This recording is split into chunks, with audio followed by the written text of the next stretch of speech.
Hello friends, back to Bhavani life style. அனைவரும் எப்படி இருக்கீங்க? நலமா இருக்கீங்களா? நல்லா இருக்கீங்களா? இன்னைக்கு நம்ம வீட்டில் இஞ்சி சட்னி. இந்த மாதிரி இஞ்சி சட்னி செஞ்சு நீங்கள் வச்சுக்கிட்டிங்கன்னா வெளியே வச்சு சாப்பிட்டா ஒரு வாரம் வரைக்கும் சாப்பிட்லாம். ஃப்ரிட்ஜில் வச்சுட்டா கடைஞ்ச ஒரு 15 நாள் சாப்பிட்லாம். இந்த இஞ்சி சட்னி எது நல்லது? பித்தம், சிலவங்களுக்கு சாப்பிட்டு பிறக்க ஒரு மாதிரி மந்தமாக ஏப்பம் வரும், அவங்களுக்குலாம் இது ரொம்ப நல்லது. சிலவங்களுக்கு சாப்பிட்ட பின்னாடி ஜீரணிக்காது பார்த்தீங்களா, அவங்களுக்கும் நல்லது. அதுக்காக நான் 2 ஸ்பூன் உளுந்து, 2 ஸ்பூன் கடலைப்பருப்பு, இஞ்சி அடிக்கடி உணவில் சேர்த்துக்கிட்டா உடம்புக்கு ரொம்ப நல்லது. வயிறும் நல்லா கிளியர் ஆகும். நிறைய நேரத்தில் இப்போ எல்லாருக்குமே வயிறு இப்படி வெயிட்டாக இருக்க மாதிரியே இருக்கும். நம்ம அடிக்கடி இஞ்சி உணவில் சேர்த்துக்கிட்டா நம்ம வயிறு ரொம்ப ஃப்ரீயாக இருக்க மாதிரி இருக்கும். நம்ம வயிறுப்பட்ட சம்மந்தம் பிரச்சனை இல்லைனாலே உடம்பு ரொம்ப லேசாக இருக்க மாதிரி இருக்கும். நம்ம இப்படி இஞ்சி சட்னி செஞ்சு வச்சுக்கிட்டா தோசை, இட்லி, சூடு சாதத்துக்கெல்லாம் போட்டு பிணைச்சின்னு சாப்பிட்டா அவ்வளோ டேஸ்ட்டாகவும் இருக்கும், உடம்புக்கு ரொம்ப நல்லது.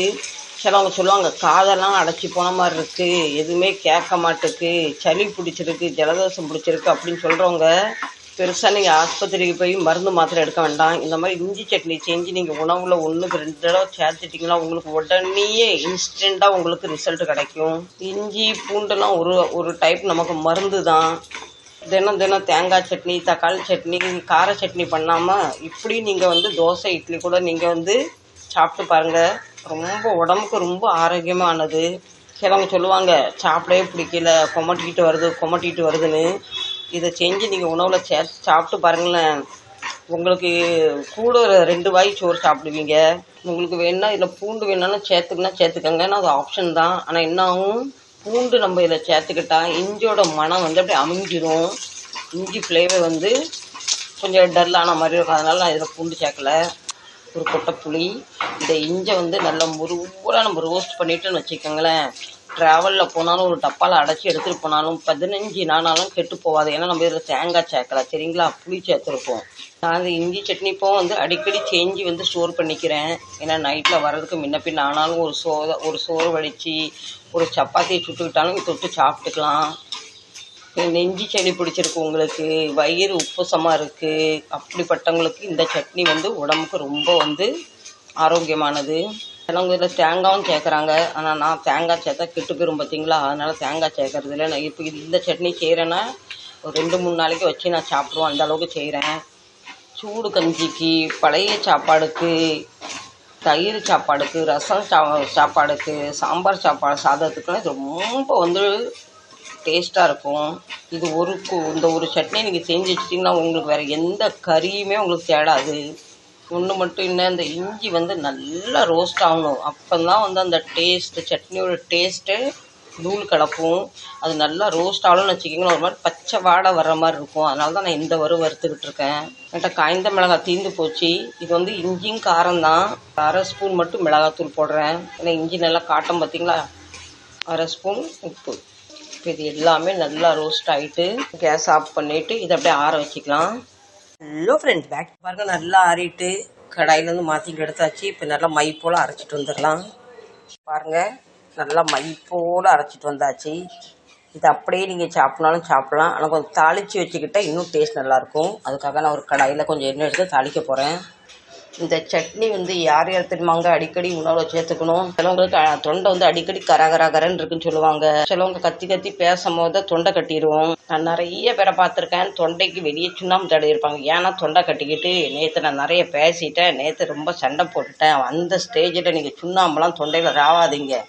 இந்த மாதிரி சட்னி பண்ணி சாப்பிட்டா இன்ஸ்டண்ட்டாக உங்கள் தொண்டையும் திறந்துரும், அந்த கரகரப்பும் இருக்காது. அது மாதிரி இந்த புள்ள பெற்றவங்க குழந்தைக்கு பால் கொடுக்கும் போது பாவம் வீட்டில் வேலை செய்கிறதுக்கு ஆள் இல்லாதவங்க துணி துவைச்சி பாத்திரம் வச்சு சளி பிடிச்சிடும் பார்த்தீங்களா, அது குழந்தைக்கு உடனே சளி பிடிச்சிரும். அந்த ஸ்டேஜில் நீங்கள் அடிக்கடி உங்கள் உணவில் பால் கொடுக்குற தாய்மார் இந்த சட்னி எடுத்துட்டிங்கன்னா குழந்தைக்கும் சளி பிடிக்காது, உங்களுக்கும் சளிக்கு பிடிக்காது. இது சீரியஸாக நான் சொல்கிறேன்.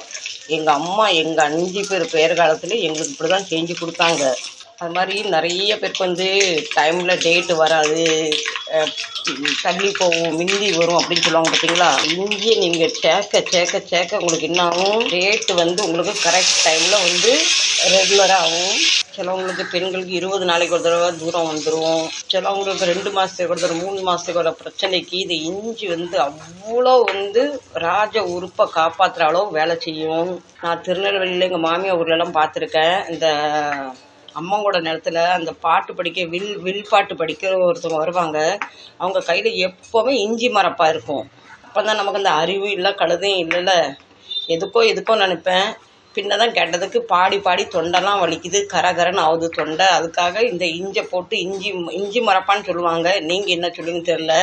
அந்த நேரத்தில் அது வந்து தொண்டை வந்து நல்லா கிளியராகும்னு சொல்லுவாங்க. அதுக்காக அப்படி உங்களுக்கு இஞ்சி மரப்பா பணம் கொடுத்து வாங்கணும் அவசியம் இல்லை. இதை நீங்கள் வீட்டில் இப்படி செஞ்சு வச்சுக்கிட்டிங்கன்னா ஒரு உருண்டை சோறு நீங்கள் எக்ஸ்ட்ரா சாப்பிடுவீங்க. இப்போ நீங்களே சொல்லுங்கள், எத்தனை ஒரு துண்டு இஞ்சியில் எத்தனை மகத்துவம் இருக்குது. இது அதுக்கப்புறம் ரொம்ப நேரம் போட்டு கிண்டக்கூடாது, உடனே கேஸை ஆஃப் பண்ணிடணும். ஓகே, பாருங்கள் ஃப்ரெண்ட்ஸ், எப்படி இருக்கீங்க? உங்களுக்காக என்னென்னா டிப்ஸ் கொண்டு வந்து தரேன். உங்கள் நன்மைக்காக தான். ஒரு சாதாரண இஞ்சி துண்டு, அதில் நமக்கு எத்தனை குணம், எத்தனை நலம் பார்த்தீங்களா? எங்கள் அம்மாலாம் நாங்கள் பேறுகாலம் பண்ணவருக்கு இந்த புள்ள பெத்த குழம்புன்னு வைப்பாங்க. அது நிறைய இஞ்சி பூண்டு மஞ்சள்லாம் சேர்த்துப்பாங்க. இஞ்சி அவ்வளோ மருத்துவ குணம் உள்ளது. உங்கள் வீட்டில் உங்கள் குழந்தை வந்து சாப்பிட முடியல, சாப்பிட்டுக்கிட்டே இருக்கும் போது அப்படின்னா வந்து வாமிட் வருது, தண்ணியாக வாந்தி வருதுன்னா இப்படி வச்சு இப்படி சோறில் போட்டு உருட்டி கொடுத்து பாருங்கள். குழந்தைக்கும் நல்லது. மெயினாக இந்த பதிவு வந்து புள்ள பெத்த தாய்மாருக்கு அடிக்கடி உணவில் சேர்த்துக்கங்க. உங்கள் வீட்டில் ஆள் இல்லை ஹெல்ப் பண்ணுறதுக்கு, அப்போ நீங்கள் ஈரத்தினெலாம் வேலை பார்க்கணும். இதை சாப்பிட்டீங்கன்னா உங்களுக்கும் சளி பிடிக்காது, உங்கள் குழந்தைக்கும் சளி பிடிக்காது. இந்த பதிவு உங்களுக்கு பிடிச்சிருக்குன்னு நினைக்கிறேன். பிடிச்சா கண்டிப்பாக சப்போர்ட் பண்ணுங்கள். எனக்கு கமெண்ட் பாக்ஸில் பின் பண்ணுங்கள் சட்னி எப்படி இருந்ததுன்னு. மீண்டும் நல்ல பதிவு சந்திக்கிறேன். Love you. பாய். சப்போர்ட் பண்ணுங்கள், லைக் பண்ணுங்கள், ஷேர் பண்ணுங்கள், சப்ஸ்கிரைப் பண்ணி வச்சுக்கோங்க. பாய்.